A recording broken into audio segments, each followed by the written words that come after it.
Exam आने वाले और बहुत सारे ऐसे स्टूडेंट है जो पूरे साल में पढ़ाई नहीं करते और एग्ज़ाम के टाइम वो पढ़ाई स्टार्ट करना चाहते हैं। वो कैसे स्टडी को स्टार्ट कर सकते? अब समय ये नहीं कि आप मेट्रो को बोलो, अब आपको प्रश्न पढ़ने चाहिए, है ना। बच्चे गलती क्या कर रहे हैं कि अब प्रश्न ये आता है कि सर इम्पोर्टेंट टॉपिक हमें कैसे पता चलेगा। तो देखो पर्टिकुलर जो बोर्ड होता है, जैसे सीबीएसई बोर्ड है, राजस्थान बोर्ड है, इन सब का तो आप अपने बच्चों को ऐसा क्या गोट के पिलाते हो जो उनके रिजल्ट से ना टॉप पे आए? तो जनरली ऑफलाइन क्लासों में एक सीक्रेट होता है जो बच्चों के साथ बताते हैं, लेकिन चलो आज बात कर ही लेते। देखो कई बार होता क्या है कि जैसे मान लो किसी बच्चे के दिमाग में क्वेश्चन आया और उसने टीचर से पूछा सर कैसे बता, बैठ जा पार्ट ऑफ ऐसा परीक्षा में नहीं आएगा। कई बार क्या कि बच्चे चेक करते हैं टीचर को भी, देखते हैं कि सबको आता है नहीं। हाँ, तो जनरली मैं बच्चों को बोलता हूँ कि अगर आपको टॉप करना है तो पहली चीज़ तो पास में वगैरह जो आती है इनको पढ़ना छोड़ ही दो। और बहुत सारे ऐसे बच्चे होते हैं ना, पढ़ाई तो बहुत सारी करते लेकिन कहीं ना कहीं एग्जाम में उनके मार्क्स नहीं आते। एग्जाम हॉल में बैठे हो तो दो सिचुएशन होगी, या तो पेपर बहुत इजी होगा, हाँ, और या फिर पेपर बहुत हार्ड होगा कि मतलब ऐसे लगेगा जैसे तोते मोर को मतलब सारे उड़ गए, कुछ भी नहीं आ रहा है। और बहुत सारे बच्चों की सोच होते हैं, जब एग्जामिन होता है ना, स्टार्टिंग की कुछ लाइन पढ़ता है और लास्ट की पढ़ता है और बीच की नहीं पढ़ता, ऐसी भी सोच होती है। सर ऐसा कुछ भी नहीं है, ये सबसे। और बहुत सारे ऐसे स्टूडेंट हैं जो केमिस्ट्री से डरते हैं। केमिस्ट्री मतलब काला सांप। आप देखते हो ना कि आगे पापा गाड़ी चला रहे, पीछे बच्चा बैठ के पार्टी दे जाता है और जा रहा है। साल बाद तो तुमसे बचवाने आधे घंटे में क्या उखाड़ लेगा ना। अगर कोई स्टूडेंट सोच रहा है कि उसको 90% लाने हैं तो वो कैसे ला सकता है?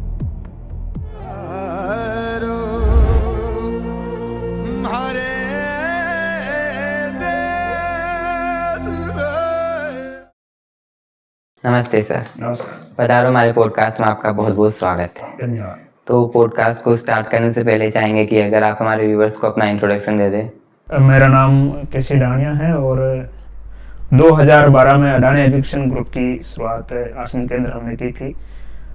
और एक दौर आया था कोविड का, जिससे सभी देशवासी परेशान हुए थे। उसी दौरान हमने जो इंस्टीट्यूट है उसको ऑफलाइन से ऑनलाइन मोड पे किया। उसके बाद काफ़ी परेशानियाँ का जब देखा हमने, अभी दुनिया लगातार बदल रही है, तो ऑनलाइन आने के बाद रियलाइज़ हुआ कि क्यों ना खुद की स्कूल भी चालू की जाए।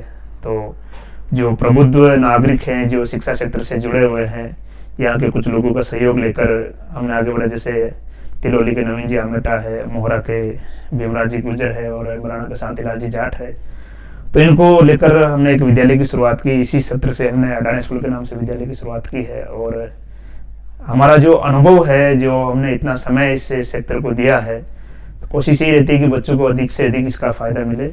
लगातार इसी सेक्टर में हम कंटिन्यू काम कर रहे हैं। तो सर आज का जो हमारा पॉडकास्ट होने वाला है वो एग्जाम स्पेशल होने वाला है, क्योंकि अभी स्टूडेंट्स की एग्जाम आ रही है। तो हम ट्राई करेंगे कि कैसे स्टूडेंट्स को हेल्प मिल सके एग्जाम में, वही क्वेश्चंस कवर करेंगे। तो सबसे पहला यही क्वेश्चन है कि एग्जाम आने वाले और बहुत सारे ऐसे स्टूडेंट है जो पूरे साल में पढ़ाई नहीं करते और एग्जाम के टाइम वो पढ़ाई स्टार्ट करना चाहते हैं, लगभग 10 दिन 15 दिन पहले जो स्टार्ट करना चाहते हैं ना, वो कैसे स्टडी को स्टार्ट कर सकते हैं और पूरे कोर्स को कवर कर सकते हैं?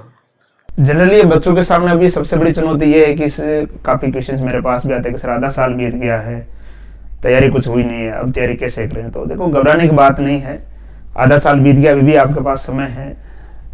वो कहते हैं ना, जब जागो तब सवेरा, तो अभी भी वक्त है। अगर मान लो कोशिश आज अगर मान लो कि अगर मन में ठान लिया तो कोई बड़ी बात नहीं है।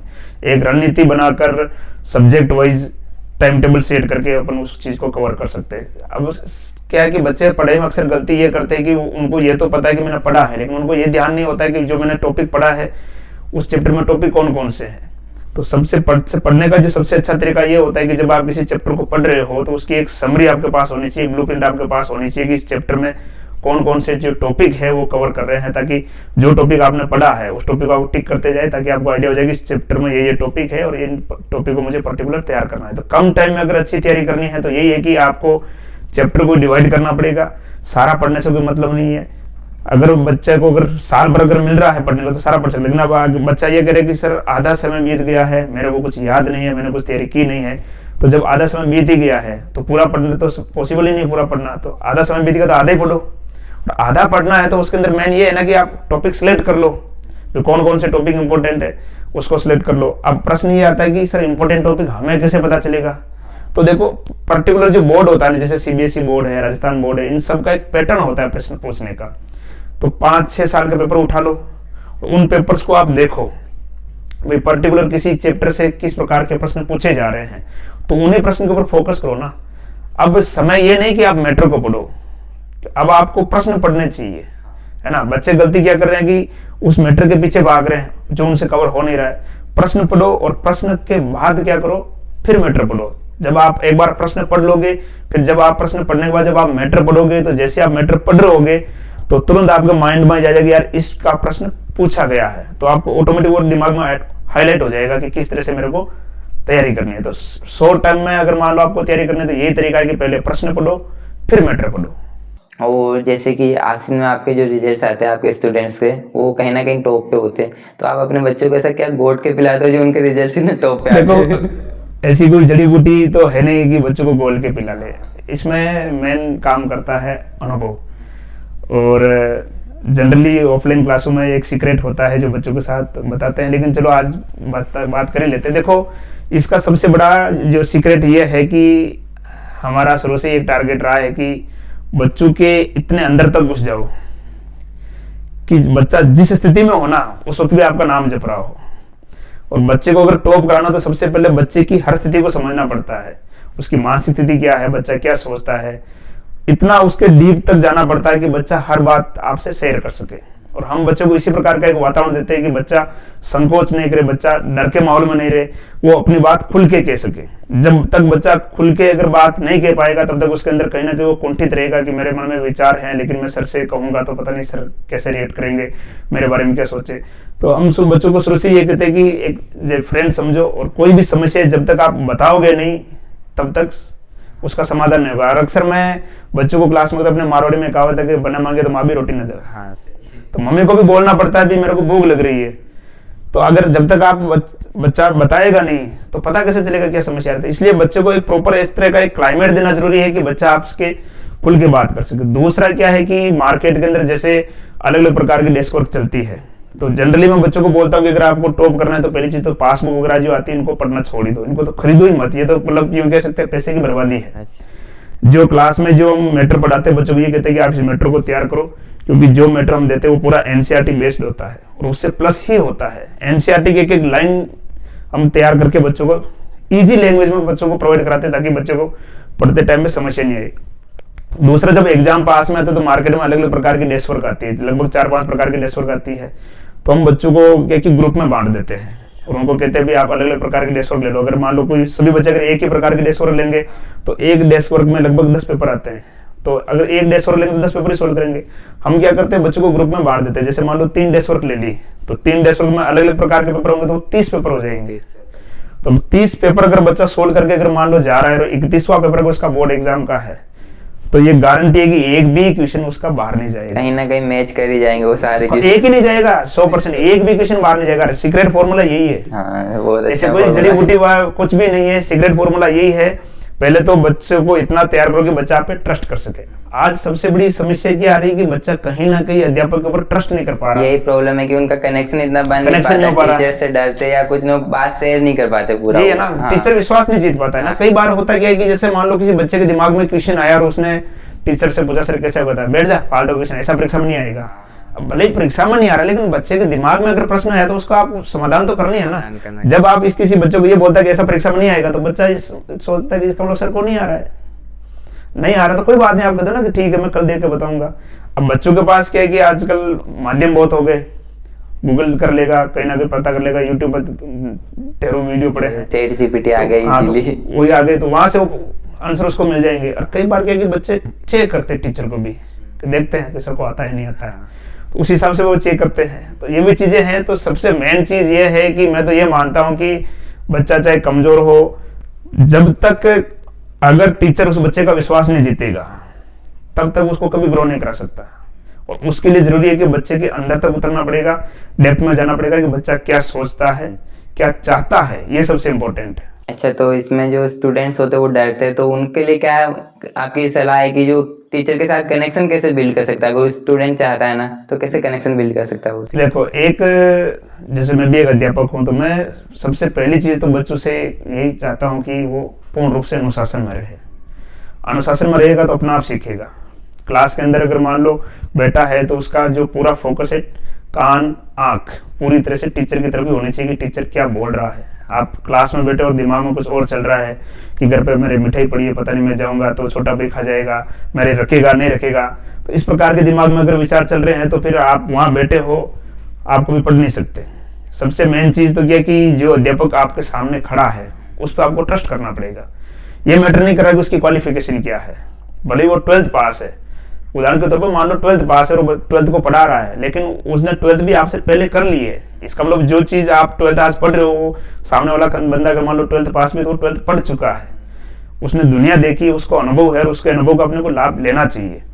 तो सबसे मेन चीज ये है कि जो आपको पढ़ा रहा है उस पर ट्रस्ट करो। और बहुत सारे ऐसे बच्चे होते हैं ना, पढ़ाई तो बहुत सारी करते हैं लेकिन कहीं ना कहीं एग्जाम में उनके मार्क्स नहीं आते।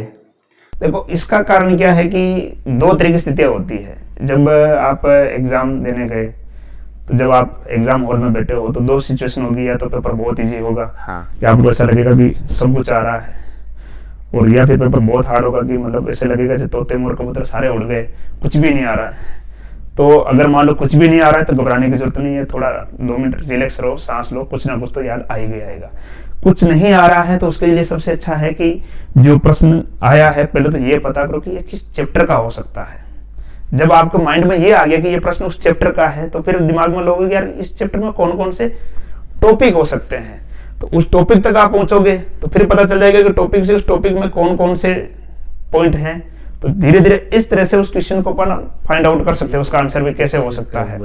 तो घबराने की जरूरत नहीं है, एकदम पेपर देखने से हवा टाइट हो जाती है, थोड़ा रिलैक्स रहो, फिर देखो क्वेश्चंस को भी कैसे हो सकता है, धीरे धीरे लिप तक पहुंचो।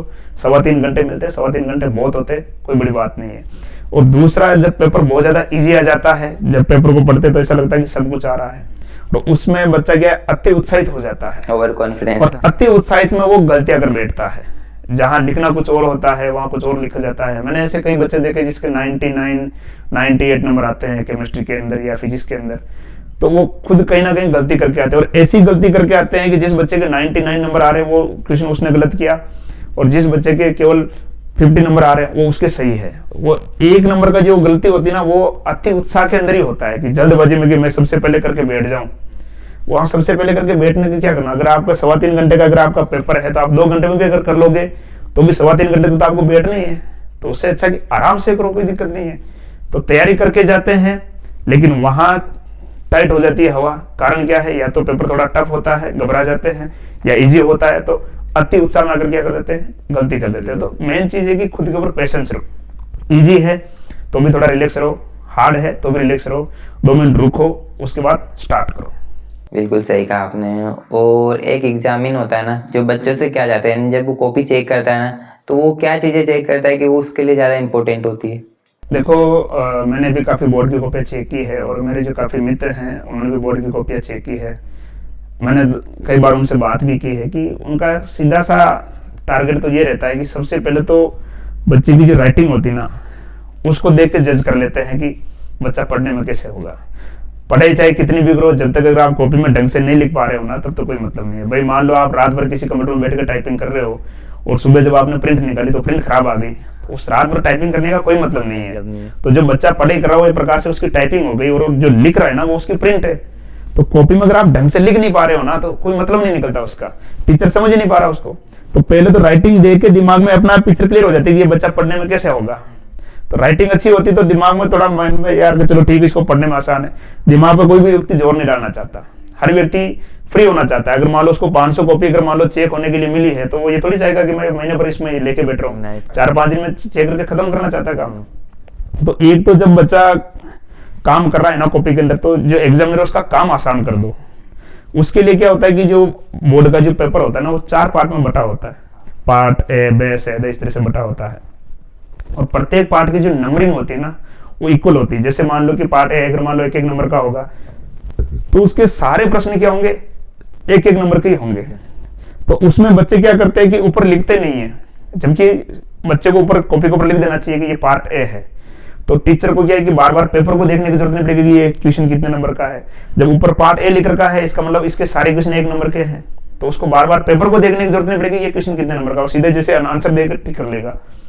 तो टीचर का काम जितना आसान करेंगे, उसको कॉपी चेक करने में उतनी जितनी आसानी होगी, उतने अच्छा बच्चे को बेनिफिट मिलेगा, वो खुश होकर 1-2 नंबर उसकी तरफ से प्लस भी कर देगा। और अगर मान लो कि टीचर का आपने बर्डन पैदा कर दी तो फिर वो गुस्सा निकालेगा आपके ऊपर, 1-2 नंबर आके खाई जाएगा वो गुस्से में। तो कोशिश ये करे कि टीचर का काम क्या करे, आसान करे, है ना। उसको आपको ये नहीं दिखाना कि आपका नॉलेज कितना है, आप लिख रहे हो लेकिन उसको कॉपी जब चेक कर रहा है तो उसको चेक करने में क्या होनी चाहिए, आसानी होनी चाहिए, और भाषा इतनी समृद्ध होगी उसको देख के लगेगा क्या लिखा है, ये होना चाहिए। और बहुत सारे बच्चों की सोच होती है ना, जो एग्जामिन होता है ना, स्टार्टिंग की कुछ लाइन पढ़ता है और लास्ट की पढ़ता है और बीच की नहीं पढ़ता, ऐसी भी सोच होती है। ऐसा कुछ भी नहीं है, ये सबसे मतलब मिथ्या है कि ऊपर के लेना पड़ेंगे नीचे लेना पड़ेंगे, ऐसा कुछ भी नहीं है। देखो जब आप कॉपी देखोगे तो उसके अंदर एक कॉलम होता है जहाँ पे उसको नंबर देने होते हैं, ठीक है। न्यूमेरिकल के अंदर जैसे आंकिक प्रश्न होते हैं तो उसमें टीचर सबसे पहले क्या करता है, जैसे मान लो मैं भी हूं तो सबसे पहले मैं नीचे आंसर देखता हूँ। अगर आंसर सही आ रहे हैं तो फिर देखते हैं भी किस मेथड से लेके आया है। जब आंसर ही गलत है फिर ऊपर मेथड देखने का मतलब ही क्या है नहीं। और दूसरा थ्योरिकल क्वेश्चन है तो पढ़ेगा तो है ना उसको, क्योंकि आजकल होता क्या है, देखो मान लो कि अगर बच्चे के नंबर कटे तो बच्चा कॉपी भी मंगवा सकता है। कॉपी मंगवाएगा तो अगर मान लो गलत को अगर सही कर रखा है, सही को गलत कर रखा है तो ऑब्जेक्शन तो आएगा ना। और बोर्ड के पास तो सारा रिकॉर्ड रहेगा ना भी ये कॉपी किसने चेक की। तो ऐसा कुछ भी नहीं है, जो कॉपी है वो पूरी की पूरी पढ़ी जाती है। ये सब मिथ्या है कि मान लो कि 2 लाइनें ऊपर से 2 लाइनें नीचे, ऐसा कुछ नहीं, पूरी कॉपी पढ़ता है टीचर। और बहुत सारे बच्चे होते हैं जो एग्जाम को लेकर डिप्रेशन में चले जाते हैं या इतने एंजाइटी हो जाती है उनको, तो उनके लिए क्या है आपके? देखो डिप्रेशन में जाने की तो कोई जरूरत नहीं है। डिप्रेशन में जाने के पीछे में कहीं देखो, एक तो पेरेंट्स को भी यही कहना चाहूंगा कि कहीं ना कहीं पेरेंट्स का भी इसके अंदर बहुत बड़ा रोल होता है कि भाई पड़ोस का कोई बच्चा है, वो इतना पढ़ रहा है, तू पढ़ नहीं रहा है, और उसके इतने नंबर है, तुम एक ही स्कूल में पढ़ रहे हो, तुम सेम कोचिंग में जा रहे हो, उसके नंबर अच्छा आ रहे, तेरे नंबर अच्छे क्यों नहीं आ रहे। और सबसे बड़ी प्रॉब्लम पेरेंट्स ही है कि वो कंपेयर करते हैं बच्चों को। ये सबसे बड़ी प्रॉब्लम। देखो मार्कशीट में ये कहता हूँ कागज का टुकड़ा है, एक सिंगल कागज का टुकड़ा कभी आपका भविष्य निर्धारित नहीं कर सकता कि मान लो कि किसके आपके 90% है या किसी के 69% है, वो उसको कुछ नहीं है, ऐसा कुछ भी नहीं है। सबका अलग अलग टारगेट होता है, सबकी अपनी सीखने की एक क्षमता होती है, सबका जो IQ होता है अलग अलग होता है, सभी को बुद्धि लब्धि जो है सबकी अलग अलग होती है। अपन कंपैरिजन नहीं कर सकते, है ना। अगर मान लो कि आपका अगर बच्चे अगर मान लो पापा से कंपेयर करने पड़ोस के पैसे पढ़ो तो उसके पापा इतने पैसे कमाते हैं, आप कम क्यों कमाते हो, तो क्या इसका जवाब दे सकते हैं? क्या नहीं दे सकते ना। दे सकते हैं। तो सबका वर्क एफर्ट्स अलग अलग होता है, सबका पढ़ने का तरीका अलग अलग होता है। और डिप्रेशन में बच्चा तब जाता है एक तो जब वो लापरवाही करता है खुद। मैं ये कहता हूँ कि अगर आप अपना 100% दे रहे हो ना तो फिर आप डिप्रेशन के बारे में सोचे मत।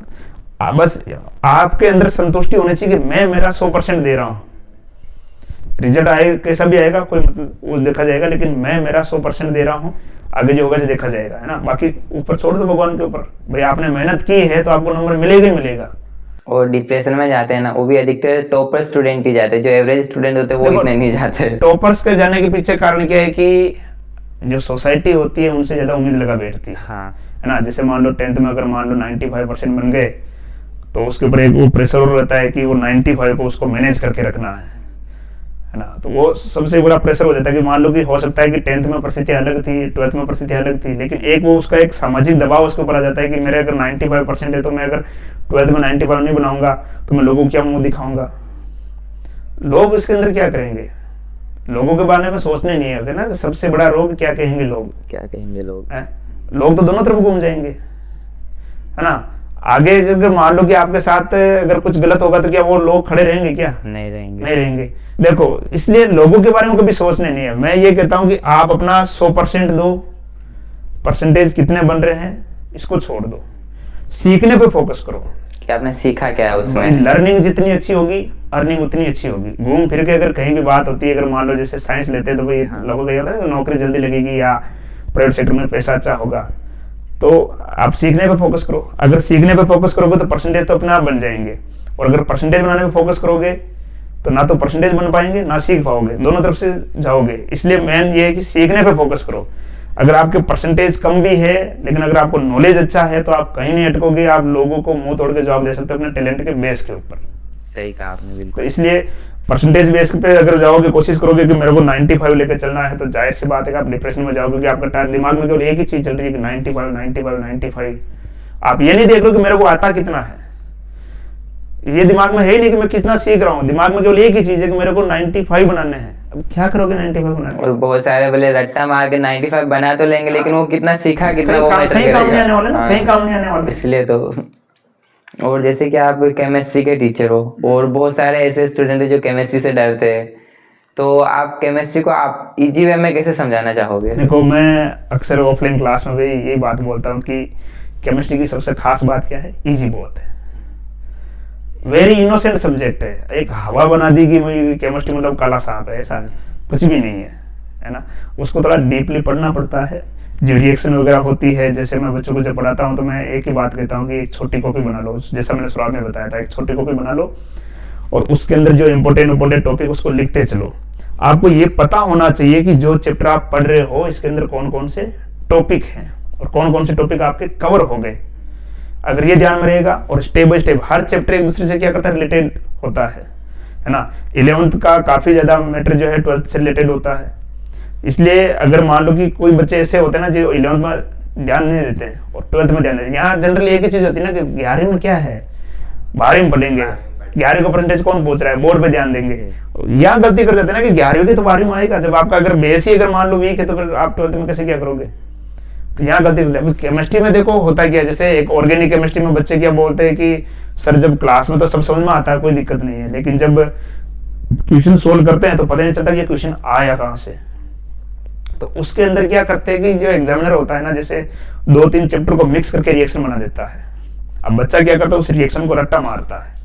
जबकि मैं बच्चों को बोलता हूँ कि आप जैसे 3-4 चैप्टर ऑर्गेनिक केमिस्ट्री के, उन सब रिएक्शन को एक साथ लिख लो और उनको एक बार रिलेटेड करके देखो कि कौन सी रिएक्शन किस प्रकार से रिलेटेड हो रही है, तैयार कर लो। जनरली अगर आप पूरी केमिस्ट्री में उठा के देखोगे तो 20 से 25 रिएक्शन है, 20 से 25 रिएक्शन से ज्यादा नहीं है।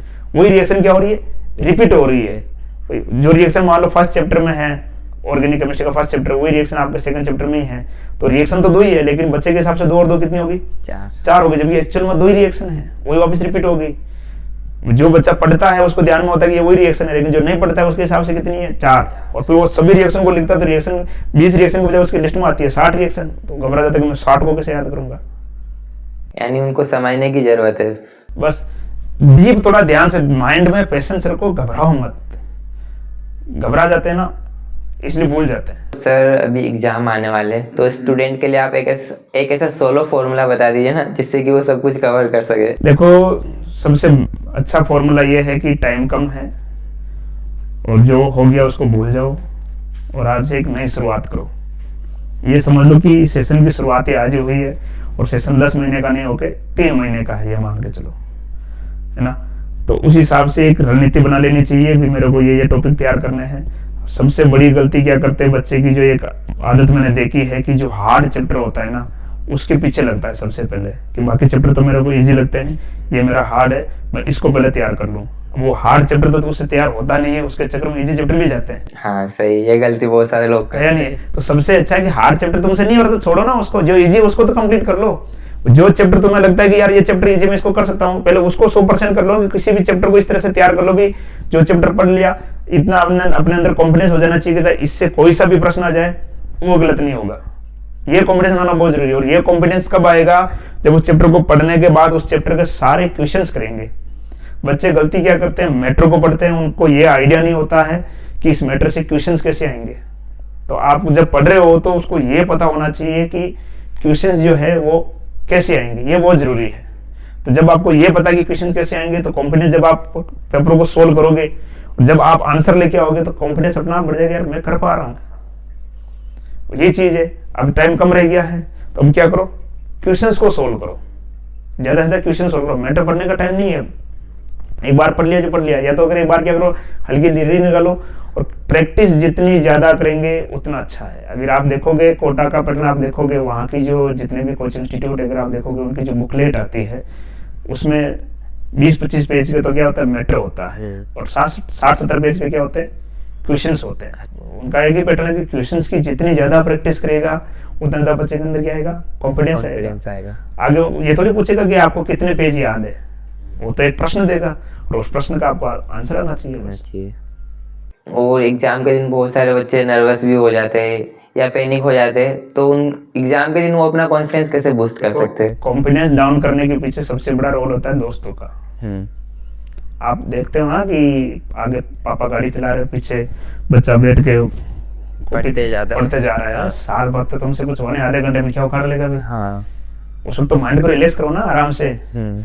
और दूसरा क्या कि जैसे वो एग्जाम सेंटर पे पहुंचता है और वहां पे 2-4 बच्चे उसको किताब लेके घूम रहे होते हैं, उस बच्चे की तैयारी अच्छी है जो आया है, दूसरे बच्चे किताब लेके घूम रहे हैं, वो पूछता है क्या पढ़ रहा है, ये पढ़ रहा है, ये टॉपिक इंपॉर्टेंट है, ये आ सकता है, उसके दिमाग में बच जाएगा ये इंपॉर्टेंट है। अब वो जो पढ़ के आया उसको उससे मतलब नहीं, उसका पूरा फोकस हो जाएगा उस टॉपिक के ऊपर हो जाएगा कि ये इंपॉर्टेंट है, मेरे को ये याद करना है। जो बाकी पढ़ा हो तो गया, फोकस किस पे हो गया, उस एक ही टॉपिक के ऊपर हो गया, वो एग्जाम आया ही नहीं। हाँ, ये बिल्कुल सही कहा आपने, वो एग्जाम आया ही नहीं, है नहीं। तो जब आपको माइंड को रिलैक्स करना है उस वक्त आप पढ़ रहे हो।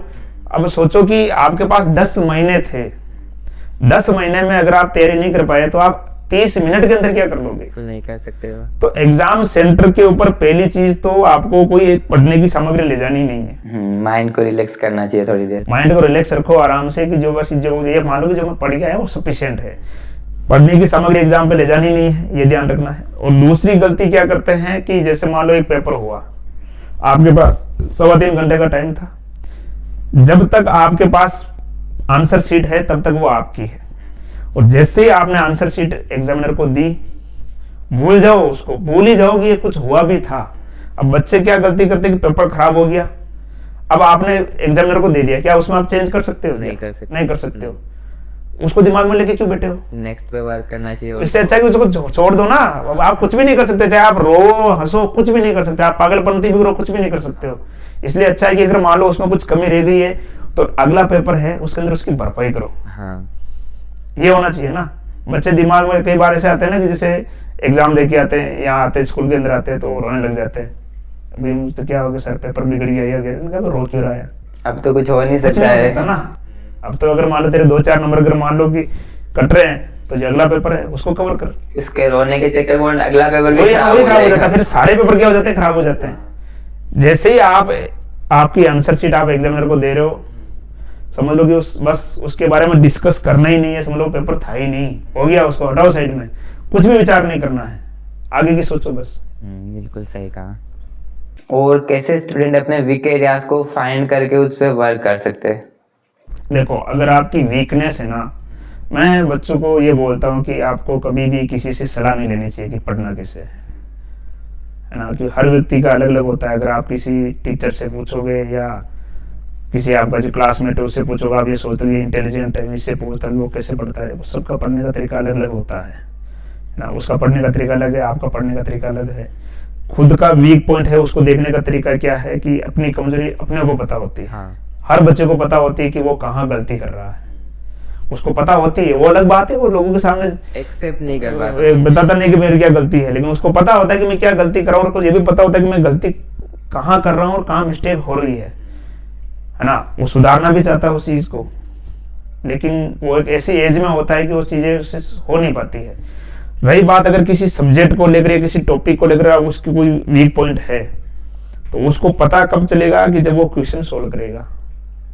क्वेश्चन उसने सोल्व किया, नहीं हो रहा है, मैटर उठाओ, उसमें देखा नहीं हो रहा है, गूगल पे सर्च किया नहीं हो रहा है, यूट्यूब पे देखा नहीं हो रहा है, टीचर तो है ही है, आके पूछो ना, उससे पूछो कि सर मैंने ये पढ़ा है, ये मेरे समझ में नहीं आ रहा।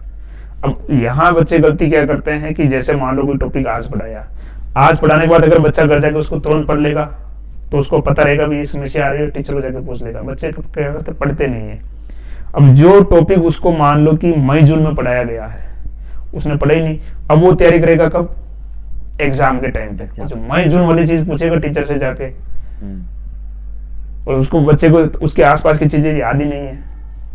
रोज का काम रोज ही कर लो ना, एकदम आप सारे काम करना चाहोगे तो संभव नहीं है। अब गलती क्या करते हैं, जैसे मान लो कि 2000 ईंटें हैं, किसी व्यक्ति को कहा कि ये 2000 ईंटें हैं, आपको 10 दिन के अंदर आपको इसको फर्स्ट फ्लोर पर चढ़ानी है, 10 दिन का टाइम मिला उसको, वो 8 दिन तो रेस्ट कर रहा है, अब फिर 2 दिन में लगा रहा है पूरा एफर्ट्स में इनको फटाफट चढ़ा दो, तो फिर थकान तो आएगी, एक दिमाग में रहेगा यार फटाफट चलाना, और ऐसे में कहीं ना कहीं गलती करेगा, कोई ईंट गिरेगी या पैर भी गिरेगा, कहीं ना कहीं गलती करेगा। यही गलती बच्चे करते हैं, साल भर पढ़ा रहता है उसमें तैयारी करते नहीं है, और जैसे ही एग्जाम पास में आते हैं फिर किताबें चाटने में लगते हैं, छत पे ऐसे घूम रहे होते, पढ़ रहे होते हैं कि पड़ोसी देख रहे हैं यार ये तो इस बार टॉप करेगा ही करेगा। करेगा। तो ये संभव नहीं है ना। लेकिन जो भी अब टाइम कम रह गया है, मैं तो ये कह रहा हूँ कि डिप्रेशन में अगर रहेंगे तो कभी तैयारी होगी नहीं है। आपकी कमजोरी क्या है, आपकी मजबूती क्या है, आप खुद जानते हो सबसे ज्यादा। इसलिए लोगों से सलाह लेने की बजाय तो खुद पे काम करो। सबसे बेस्ट है खुद पे काम करो, अपने एफर्ट्स लगाओ, अपने हिसाब से पढ़ो। कौन कौन से टॉपिक आपको आते हैं उन पर पढ़ो, सारा पढ़ने की जरूरत नहीं है ना। क्योंकि मैं उन बच्चों की बात कर रहा हूँ जिन्होंने आधे टाइम तक पढ़ाई नहीं की है। जो साल भर से पढ़ रहा है उसको तो सारे पढ़ने ही है। लेकिन वो बच्चे हैं कि सर आधा सेशन निकल गया, अब कैसे तैयारी करें, अब 95 कैसे बनाए। ये जो यूट्यूब पे इस तरह के वीडियो डालते हैं ना कि 2.5 महीने बच्चे हैं, 2 महीनों में 95 कैसे बनाए, कभी नहीं बनते। वो केवल एक थंबनेल लगा के वो व्यूज देखने का, बढ़ाने का तरीका है। कोई उसके अंदर ऐसा कुछ नहीं होता, कोई सीक्रेट कुछ नहीं है। पढ़ाई अविकल्पी होती है उसका, और कोई विकल्प नहीं है। तैयारी करनी है तो मतलब करनी पड़ेगी तैयारी, उसका कोई शॉर्टकट नहीं होता। कोई शॉर्टकट नहीं है, कोई शॉर्टकट नहीं है ना। आप भगवान को जाकर कुछ भी बोल रहे हो कि भाई मैं आपके नारियल चलाता हूँ, भगवान क्या करेंगे, पढ़ना तो आपको पड़ेगा ना। तो डिप्रेशन में रहने की जरूरत नहीं है। जागो, जब जागो तब सवेरा। आज अगर आप शुरू हो गए, लग जाओ, 2-2 महीने आराम से सफिशिएंट है, आराम से अच्छा स्कोर कर सकते हो, कोई बड़ी बात नहीं है। अच्छा, अगर कोई स्टूडेंट सोच रहा है कि उसको 90% लाने हैं तो वो कैसे ला सकता है? देखो 95% के लिए तो एक ही चीज है कि शुरू से लगना पड़ता है। शुरू से लगना पड़ेगा, ठीक है। लगभग अभी सभी स्कूलों में कोर्स हो गया होगा, हमारे यहाँ भी जैसे कोर्स हो गया है। अब कोर्स होने के बाद क्या है कि प्रत्येक स्कूल क्या लेती है, प्री बोर्ड लेती है, तो प्री बोर्ड बच्चे को देना चाहिए। कई बच्चे गलती क्या करते हैं कि जब यहाँ से बोल जाते हैं कि क्या करोगे सर, मैं घर पे तैयारी कर रहा हूँ। अब वो तैयारी कर रहा है, इसका मतलब पढ़ रहा है, पेपर नहीं दे रहा ना। जब स्कूल के अंदर आएगा तो क्या करेगा, पेपर देगा 3.25 घंटे का, उसको प्रॉपर टाइम मिलेगा, तो उसको एक्सपीरियंस होगा ना कि यार इस तरह के क्वेश्चंस आते हैं। जब वो पेपर देगा तो वो गलती करेगा ही करेगा, और गलती करेगा तो जब टीचर उस कॉपी को चेक करेगा तो उस टीचर उसको बताएगा भी तो ये गलती कर रहा है, उसको पता चलेगा, पता चल जाएगी ये मेरी गलती है, और तो बोर्ड में गलती नहीं करेगा। जब उसने एक बार पेपर दिए ही नहीं तो वो जो गलती अभी उसने यहाँ की वही गलती कहाँ करेगा, बोर्ड पेपर में करेगा, और वहां उसके नंबर कट जाएंगे। तो एक तो अगर आपको अच्छा स्कोर करना है तो जो टीचर आपको बताते हैं, जो भी आपके सामने खड़ा है वो एक अनुभवी व्यक्ति होता है, उसने बहुत सारे बच्चों के साथ डील की होती है, और उसके अनुभव का लाभ लेना चाहिए कि जो पढ़ा रहा है वो वास्तव में अपने अनुभव से कह रहा है। टेस्ट दो, टेस्ट की कॉपी चेक हो रही है तो जो टीचर नंबर दे रहा है उसको एक्सेप्ट करो। कई बार बच्चे क्या करते हैं कि जैसे मान लो कि नंबर आया तो सर आधा था और दे दो, आधा था, अरे उससे क्या हो जाएगा, यहाँ पे मिल जाएंगे, बोर्ड में थोड़े मिलेंगे वो चीज। आपको आधा नंबर अगर मान लो कट रहा है तो अब देखो, अगर मान लो कि 30 नंबर का पेपर हुआ, मान लो अगर 30 बच्चे के 30 में से 30 आ गए थे, क्या वो कॉपी को चेक करेगा, सीधा बैग में डालेगा 30 में से 30, बात खत्म। और अगर मान लो 30 में से 28 आए तो देखेगा ना कि मेरे 2 नंबर कहाँ कटे, तो वो 2 नंबर कटने से उसको पता चल गया ना कि मेरे 2 नंबर यहाँ कटे हैं, तो वो गलती उसके पकड़ में आ गई।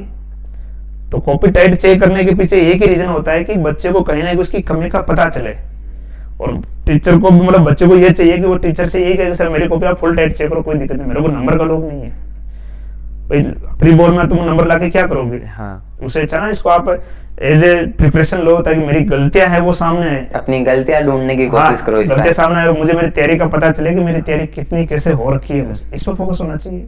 बिल्कुल सही कहा आपने, और आपसे बात करके बहुत अच्छा लगा। और पॉडकास्ट को खत्म करने से पहले चाहेंगे कि लास्ट मैसेज हमारे व्यूअर्स के लिए, कोई जो भी स्टूडेंट है उनके लिए।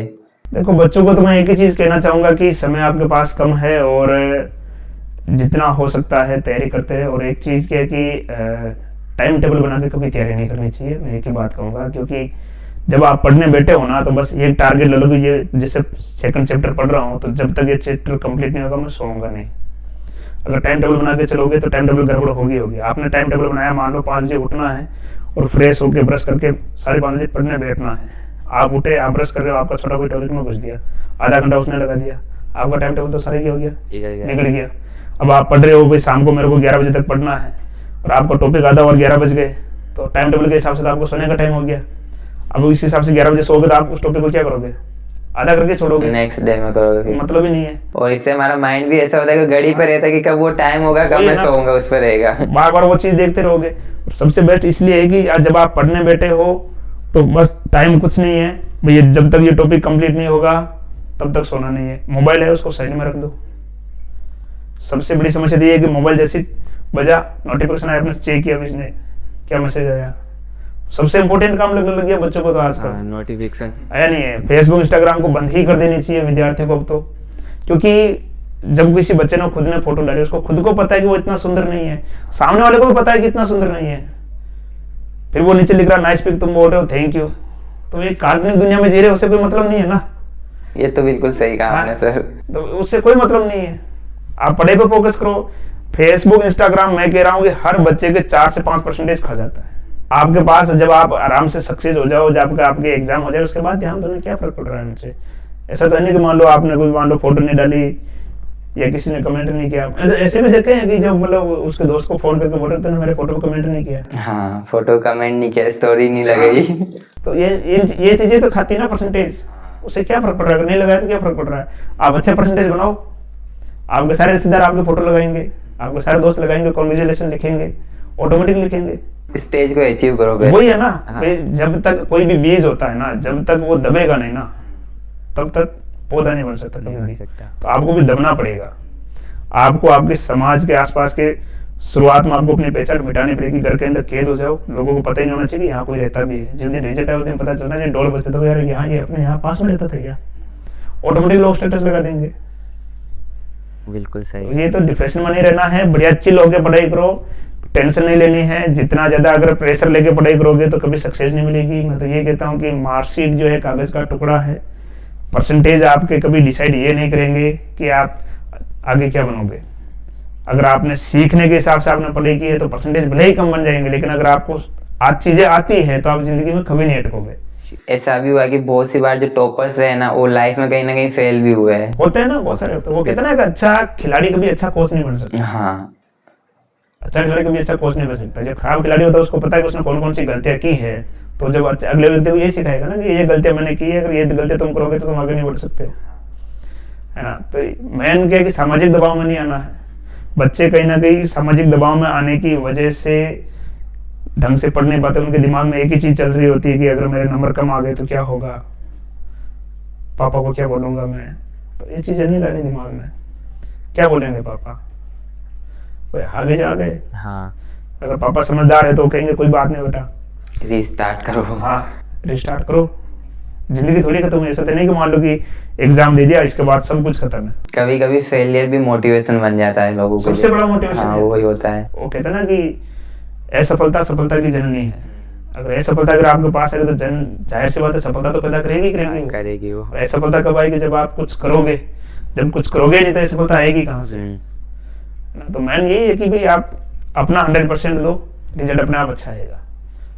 बिल्कुल फ्री माइंड होके पढ़ाई करो। लोग क्या कह रहे हैं जाने दो। मेरे को करना है ना, लोगों को थोड़ी करना है। मैं मेरा 100% दे रहा हूँ, बात खत्म। आपके अंदर बस वो क्या बोलते हैं, गिल्टी नहीं होनी चाहिए कि यार मैंने मेहनत कम की। आप अपना 100% दो, बात खत्म। खुद सेटिस्फाई होने चाहिए कि मैंने वही अपनी है, तरफ से पूरा खुद- किया है। खुद बस संतुष्ट हो जाओ कि मैंने तैयारी अच्छी की है। बस। Thank you so much sir ठीक हमारे है, धन्यवाद। पॉडकास्ट के लिए। और आपसे बात करके बहुत अच्छा लगा, और हमें लगता है आपके साथ हम और भी पॉडकास्ट कर सकते बिल्कुल हैं। आपका स्वागत है। और व्यूवर्स की अगर डिमांड हुई तो हम और भी पॉडकास्ट करेंगे बहुत जल्द। बिल्कुल। Thank you sir.